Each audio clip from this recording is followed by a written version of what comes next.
बिस्मिल्लाहिर्रहमानिर्रहीम। अस्सलाम वालेकुम। मैं हूं अहमद नवाज और आप देख रहे हैं अर्ज़ मुक़द्दस।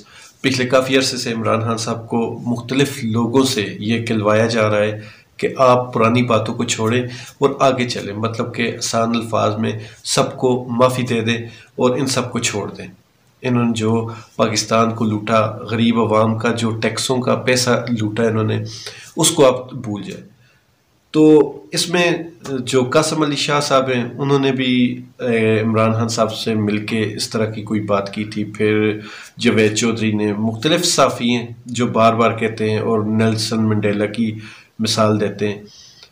तो ऐसे बहुत सारे सहाफ़ियों को मैं मोहरा समझता हूँ और वो वाकई मोहरा हैं और कुछ साबित हो चुके, कुछ को आने वाला वक्त साबित कर देगा। तो ये अब जो पाकिस्तान के हालात है, ये जैसे चल रहे हैं, इसमें जो इमरान खान साहब है ये काफ़ी अहम हो चुके हैं। अब इन सब को पता है, जितनी भी इम्पोर्टेड हुकूमत है या इनके जो हैंडलर्स हैं या जो हमारे न्यूट्रल्स हैं, इन सब को पता है कि इमरान खान अब वो हकीकत बन चुकी है कि जिसको अब रोकना मुमकिन नहीं है।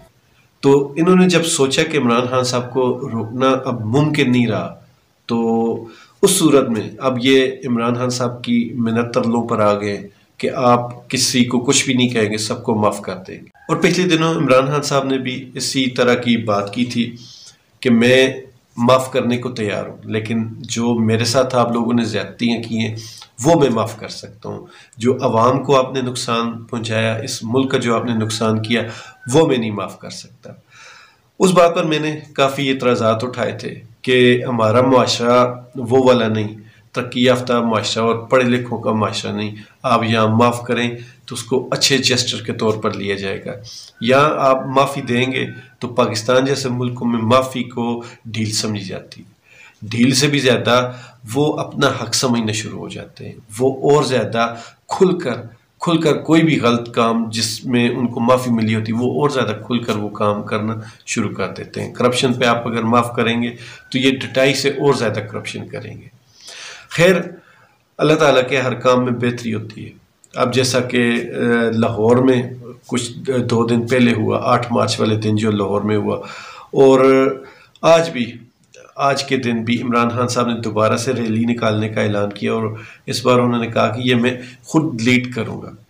अगर वो खुद लीड करेंगे और उसी के साथ हुकूमत ने दोबारा से दफ़ा 144 का नफाज कर दिया है और साथ में उन्होंने रेंजर भी बुला लिए। तो आज क्या होता है, अल्लाह ताला खैर करे और अल्लाह ताला से अच्छे की उम्मीद रखनी चाहिए। लेकिन जो 8 मार्च को हुआ, उसके बाद कम से कम इमरान खान साहब को ये सोचना पड़ेगा कि मैं किन लोगों को माफ़ करने की बात कर रहा हूँ। ये लोग माफ़ी के बिल्कुल भी काबिल नहीं है, जिनको 75 सालों से खुद होश नहीं आया कि हमने इस मुल्क के साथ, इस मुल्क की आवाम के साथ क्या किया। उनको आपकी माफ़ी कभी भी सीधा नहीं कर सकती। वैसे भी पाकिस्तान अब इस हालत को पहुँच चुका है कि इस सूरत में आप किसी को भी माफ़ किए बगैर उल्टा उन्होंने जो लूटा है वो उनसे वसूल किया जाए। जब तक आप इस लाइन पर नहीं चलेंगे, इस चीज़ को फॉलो नहीं करेंगे, मुझे नहीं लगता कि इस मुल्क के हालात ठीक होंगे। क्योंकि इस मुल्क के ऊपर जितना कर्जा चढ़ चुका है, ये मुल्क जिस तरह अंधेरों में डूब चुका है, तो इसमें लूटी हुई दौलत जब तक वापस नहीं आएगी तो ये अपने पाँव पर खड़ा नहीं हो सकता। ये मेरा ओपिनियन है। शायद आपके पास कोई और मास्टर प्लान हो और आप उस पर अच्छे से अमल भी करना चाह रहे हो या आप उस प्लान पे अमल कर भी चुके हो, लेकिन ये मेरा एक आम इंसान का, एक आम बंदे का ओपिनियन है कि वो लूटी हुई दौलत आनी चाहिए। अगर तो इस मुल्क को आपने जल्दी से फिर से अपनी उड़ान के लाइन पर लेके जाना है। खुश रहें, ईमान वाली ज़िंदगी पाएँ। अल्लाह ताला हम सबका हामी नासिर।